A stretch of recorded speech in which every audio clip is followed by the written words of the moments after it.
Urdu teacher کے معزز اور محترم سامعین، السلام علیکم۔ آج کی ویڈیو میں ہم مصدر کے حوالے سے بات کریں گے۔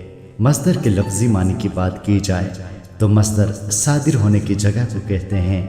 قواعد کی روح سے ان الفاظ کو مصدر کہا جاتا ہے جو معنی تو دیتے ہیں مگر ان میں زمانے کا ذکر نہیں ہوتا۔ مثال کے طور پر لکھنا ایک مصدر ہے لیکن یہ زمانے کی قید سے آزاد ہے۔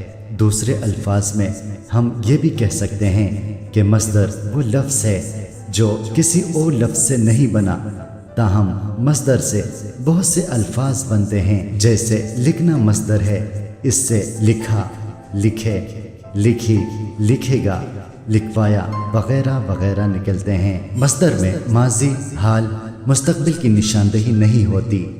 مصدر ایسا کلمہ ہوتا ہے جس میں کام کرنے کا مفہوم تو معلوم ہوتا ہے مگر یہ معلوم نہیں ہوتا کہ یہ کام کس زمانے میں کیا گیا۔ مصدر کی ایک اور تعریف یوں بھی ہے کہ مصدر وہ لفظ ہے جس میں کسی کام کا اظہار تو ہوتا ہے مگر زمانے کا تذکرہ نہیں ہوتا، اس کے آخر میں نہ آتا ہے۔ لیکن یہ ضروری نہیں ہے کہ جس لفظ کے آخر میں نہ آ جائے وہ خواہ مصدر ہو۔ مصدر کی اقسام کی بات کریں تو بناوٹ کے لحاظ سے، کمی بیشی کے لحاظ سے اور معنی کے لحاظ سے اس کو درجنوں اقسام میں تقسیم کیا گیا ہے۔